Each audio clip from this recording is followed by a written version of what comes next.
Hello नमस्कार दोस्तों, मैं भीम सिंह। क्लास 9th की मैथ्स का नेक्स्ट चैप्टर है प्रश्नावली 4 है, दो चर वाले रैखिक समीकरण।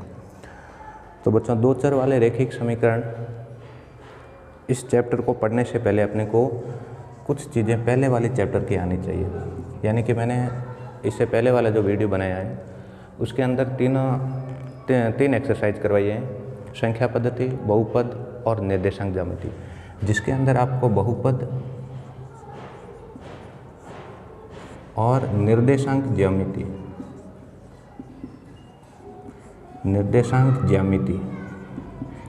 ये दोनों अच्छी तरीके से आनी चाहिए।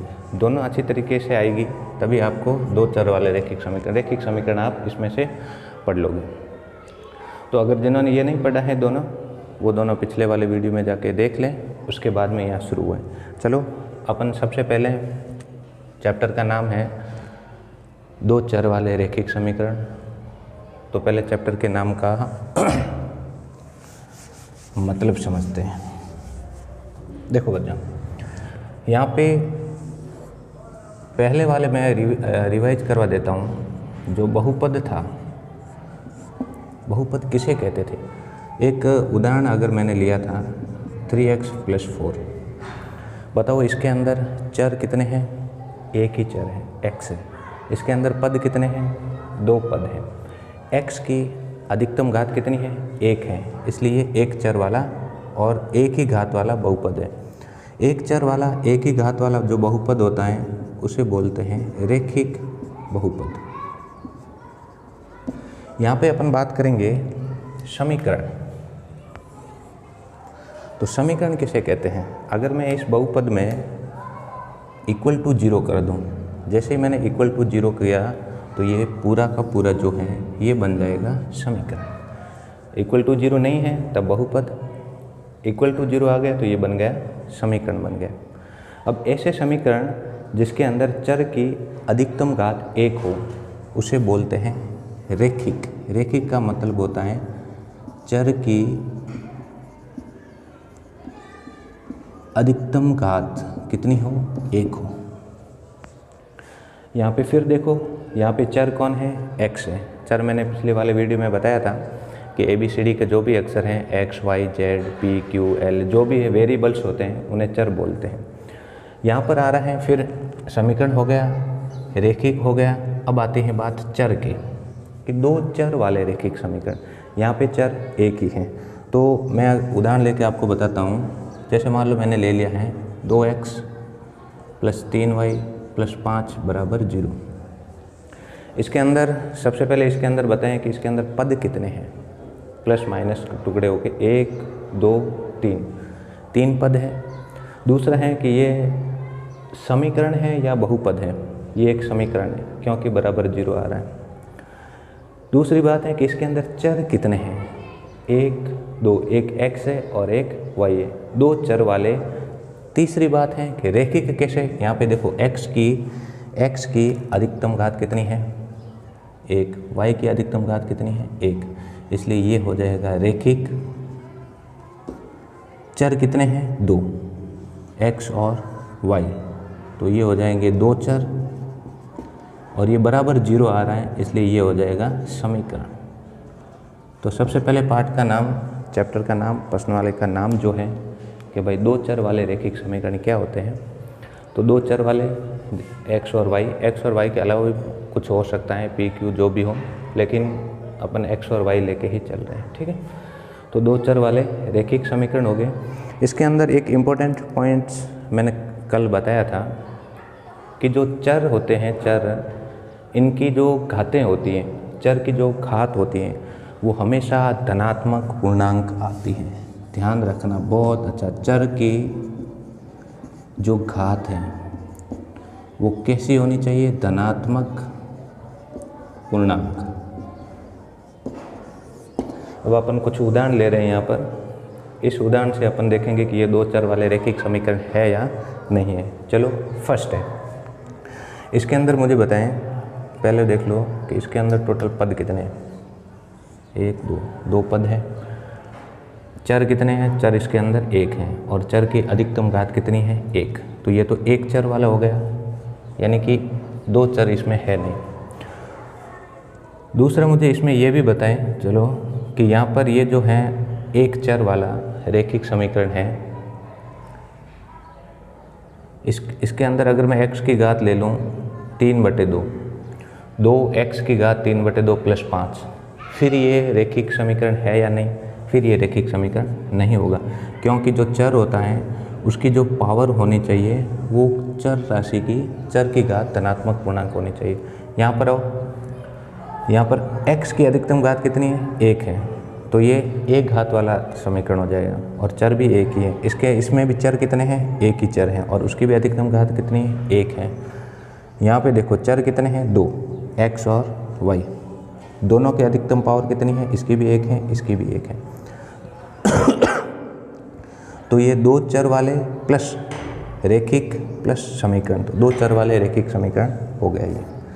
यहाँ पर आओ, यहाँ पर इसमें भी चर 2 हैं, दोनों की अधिकतम घात 1 है, तो ये भी दो चर वाले रैखिक समीकरण है। अब ये देखो बहुत ये इम्पोर्टेंट पॉइंट है, यहाँ पे देखो इसमें भी x की घात 1 है और इसमें भी x की घात 1 है। इस पूरे समीकरण में दो चर हैं, एक x है और एक y है। अब दो चर हैं, अधिकतम घात भी इसके अंदर 1 है, तो दो चर वाले रैखिक समीकरण हुआ? ये नहीं हुआ। क्यों नहीं हुआ? क्योंकि अब x की घात 1 है, तो इसको क्या लिखोगे? x की घात -1। तो बताओ -1 जो है वो एक धनात्मक पूर्णांक है या नहीं है? नहीं है। तो चर की जो घात हैं वो हमेशा एक धनात्मक पूर्णांक आनी चाहिए, तभी अपन उसको बोलेंगे कि वो समीकरण रैखिक समीकरण होगा। तो सबसे पहला चैप्टर का इंट्रोडक्शन ये था कि दो चर वाले रैखिक समीकरण, कल वाला भी आना चाहिए, बहुपद किसे कहते हैं। नेक्स्ट पॉइंट करते हैं। नंबर पॉइंट है कि समीकरण का, या फिर आप इसको बोल दो कि रैखिक समीकरण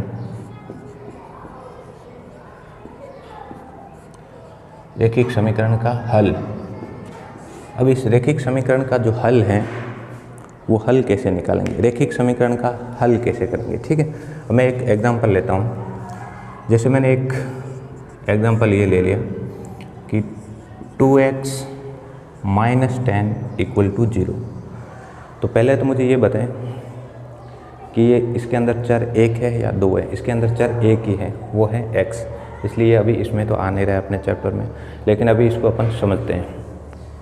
एक चर वाला है, रैखिक है या नहीं है? द्विघात त्रिघात नहीं, इसकी अधिकतम पावर है 1, चर की अधिकतम घात 1 है, इसलिए ये रैखिक हो गया। यहाँ पे जब x का मान निकालोगे तो x = आ गया 5। अब देखो ये एक क्या था? रैखिक था। रैखिक का मतलब एक घात, तो एक घात वाला था, इसलिए इसके अधिकतम हल यानी कि x के मान कितना आया? 1 आया। अभी रैखिक समीकरण नहीं है। अब इसके अंदर देखो, मैं अगर एक एग्जांपल लेता हूँ, देखना 2x + 3y = 12। मैं ये समझा रहा हूँ कि रैखिक समीकरण के हल क्या होते हैं, इस चीज़ को समझाने की कोशिश कर रहा हूँ, ठीक है। तो यहाँ पर देखें, सबसे पहले बताएं कि ये दो चर वाला रैखिक समीकरण है या नहीं है। बिल्कुल है। इसके अंदर एक चर है x और एक चर है y। अधिकतम x की घात 1 है, y की घात भी 1 है, इसलिए दो चर वाला रैखिक समीकरण मतलब बराबर दो चर वाला एक रैखिक समीकरण है। अब इस रैखिक समीकरण के हल कितने हैं, है या नहीं है? हल का मतलब ये होता है कि मैं x और y का, यानी कि x और y के ऐसे मान रखूं जो इस समीकरण को संतुष्ट कर दे। इधर मैं x का कुछ ऐसा मान रखूं और y का कुछ ऐसा मान रखूं कि कितना आ जाए? 12 आ जाए। चलो मैं एक बार और y का मान रख देता हूँ 2। जैसे x = 3 रखा तो 2 × 3 प्लस y का मान 2 रखा तो 3 × 2, तो ये 3 दूनी 6 प्लस 3 दूनी 6 = 12, यानी कि 12 = 12। यानी कि आपने यहाँ पर x और y के क्या मान रखे हैं कि इधर जो लेफ्ट हैंड साइड है जो 12 है वो आ गया। x का मान एक बार 3 रखा, y का मान एक बार 2 रखा, सोच के तो इसका मान बराबर आ गया। इसका मतलब मैं ये कह सकता हूँ कि इस दो चर वाले रैखिक समीकरण का एक हल कौन सा है, 3,2। पहले x लिखते हैं फिर y लिखते हैं, तो इसका एक हल कौन सा हो गया, 3,2। एक और देखो, मैं अगर इसी समीकरण को वापस लेता हूँ, 2x + 3y = 12। अब मैं ऐसा करता हूँ, x का मान तो ले लेता हूँ 0, y का मान ले लिया मैंने 4। फिर देखता हूँ कि ये बराबर 12 आ रहा है या नहीं आ रहा है। ठीक है, तो बराबर कितना आना चाहिए, 12 आना चाहिए। x बराबर 0 रखा, y बराबर 4 रखा, तो ये हो जाएगा 4 × 12 = 12। यानी कि इसका एक और हल है 0,4। तो इस तरीके से दो हल तो मैंने देख लिए। ठीक है, तीसरा देखो, इधर बहुत इम्पोर्टेंट है, यही समीकरण है वापस, 2x + 3y = 12। किसी भी एक को उधर लेके जाता हूँ मैं, यहाँ से इसको चाहे ऐसे कर दूँ कि 2x बराबर हो जाएगा 12 - 3y, x बराबर हो जाएगा 12 - 3y / 2। इस वाली चीज़ से क्या सीखने को मिलता है, ये जो आया है रिजल्ट, इससे मैं ये कह सकता हूँ कि मैं y का कुछ न कुछ मान रखूँ तो ज़रूर x का कुछ न कुछ मान आएगा। y का जो भी मान रखूँगा x का कुछ न कुछ मान आएगा। यानी कि y के मैं कितने मान रखूँ, कितने भी मान रख सकता हूँ, मैं y के जितने मान रखूँगा उतने मान x के आएंगे। इसका मतलब मैं क्या कह सकता हूँ कि दो चर वाले जो रैखिक समीकरण हैं उनके जो हल है वो अपरिमित रूप से अनेक होते हैं। ये आपका इम्पोर्टेंट पॉइंट बन गया कि दो चर वाले जो रैखिक समीकरण हैं उनके जो हल है वो अपरिमित रूप से अनेक हल होते हैं। अपरिमित रूप से अनेक हल होते हैं। कुछ हल मैंने सोच के देख लिए कि भाई x और y के मान क्या रखूं कि ये दोनों बराबर हो जाए, वो हो गया। दूसरा मैंने यहाँ से चाहे x बराबर करके लिखूं या चाहे y बराबर करके रखूं, y के मान में जो भी रखूँगा, दशमलव में आओ कैसे भी आओ, x के कुछ न कुछ मान हैं वो आते रहेंगे।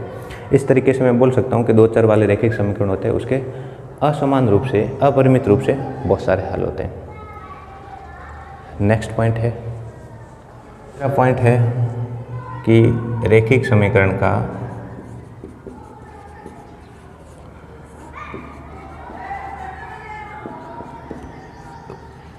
ग्राफ कैसे बनाया जाता है रैखिक समीकरण का, ये इसका इम्पोर्टेंट पॉइंट है। वैसे सारे इम्पोर्टेंट पॉइंट ही डिस्कस कर रहे हैं, तो रैखिक समीकरण का ग्राफ कैसे बताएंगे। तो सबसे पहले इसमें मुझे ये बताएं, अगर जितने भी रैखिक समीकरण होते हैं तो रैखिक समीकरण जितना भी होता है उनके जो ग्राफ होते हैं वो हमेशा एक सरल रेखा होती है। रैखिक समीकरण के ग्राफ होता है वो सरल रेखा होती है ग्राफ के लिए, पर एक सीधी रेखा खींचने के लिए, यानी कि जो समीकरण होगा उसका ग्राफ खींचने के लिए, जो समीकरण होगा उसका ग्राफ खींचने के लिए कम से कम दो बिंदुओं की मुझे ज़रूरत होंगे। दो बिंदु का मतलब है एक बिंदु के निर्देशांक x1 y1 और एक बिंदु के निर्देशांक x2 y2 यानी कि दो x के मान होंगे और दो ही y के मान होंगे। तो रैखिक समीकरण का ग्राफ कैसे खींचते हैं, एक उदाहरण से बताता हूँ।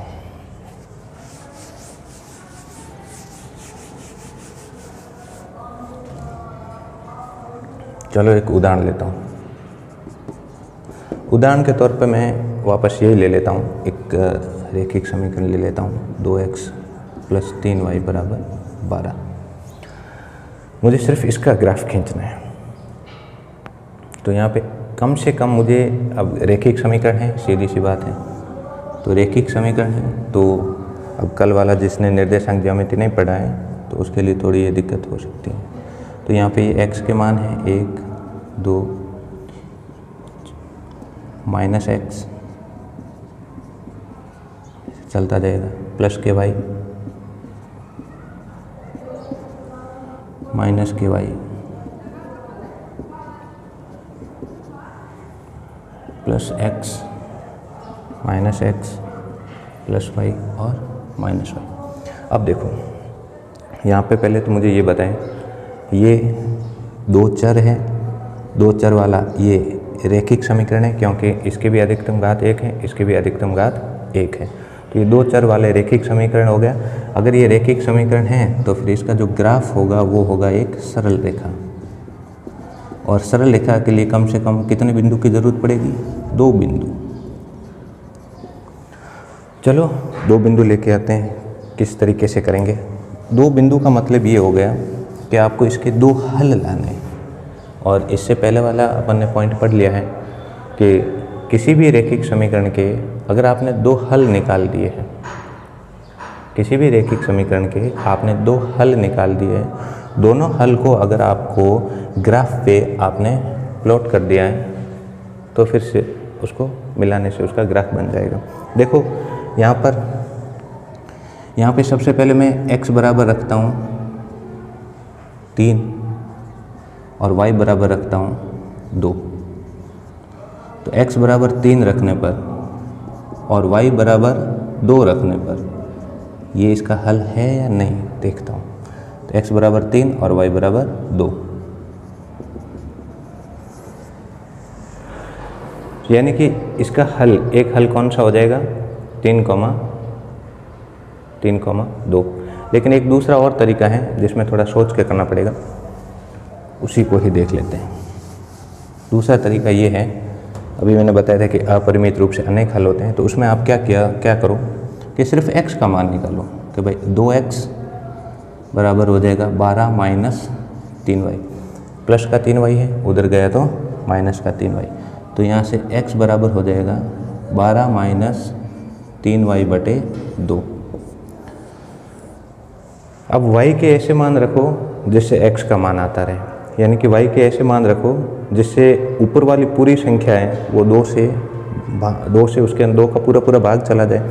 इस तरीके से आपको सोचना है, बिल्कुल उल्टा सीधा नहीं सोचना है कि इधर दशमलव आए और फिर जोड़ भाग के गुणा भाग करते रहें और पूरा टाइम वेस्ट होता है। तो इसके अंदर y के ऐसे मान रखो जिसमें अंश जो है पूरा का पूरा एक सम संख्या बने, और सम संख्या बनेगी तो उसके अंदर 2 का भाग पूरा जाएगा, ठीक है। तो यहाँ पर अपन y के ऐसे मान रख रहे हैं। देखो मैं अगर y बराबर 1 रखता हूँ, पहले ये देखो y बराबर अगर 1 रखा तो ये 3 एकम 3, 12 में से 3 के पीछे बच गए 9, तो ये एक भिन्न में आ रहा है। इसलिए थोड़ा सोचना यही है कि y के मान मैं ऐसे रखूं कि ऊपर जो भी संख्या है वो 2 से पूरी तरीके से कट जाए, ताकि अपने पास x के जो मान है वो सही तरीके से आए। y बराबर 2 रखता हूँ, y बराबर 2 रखने पर 3 दूनी 6, तो x बराबर आ जाएगा 6 बटे 2 यानी कि 3। तो y बराबर 2 रखा, x बराबर आ गया 3। तो अपने पास एक जो हल है वो आ गया 2,3। दूसरा हल y बराबर 4 रखो, y बराबर 4 रखूँगा तो देखो 4 तिया 12, 12 माइनस 12 0, 0 बटे 2, 0 बटे 2 का मतलब हो जाएगा 0। यानी कि अगर आपने x बराबर 0 रखा है तो y बराबर कितना 4। पहले हमेशा x को लिखते हैं फिर y को लिखते हैं। अब इसको अगर ग्राफ से प्लॉट करना है अपने को, तो ये प्लस x एक्सिस और ये प्लस का y एक्सिस, इस पर ये प्लस का y एक्स है और ये प्लस का x एक्स है। देखो पहला इसका हल क्या है 3,2,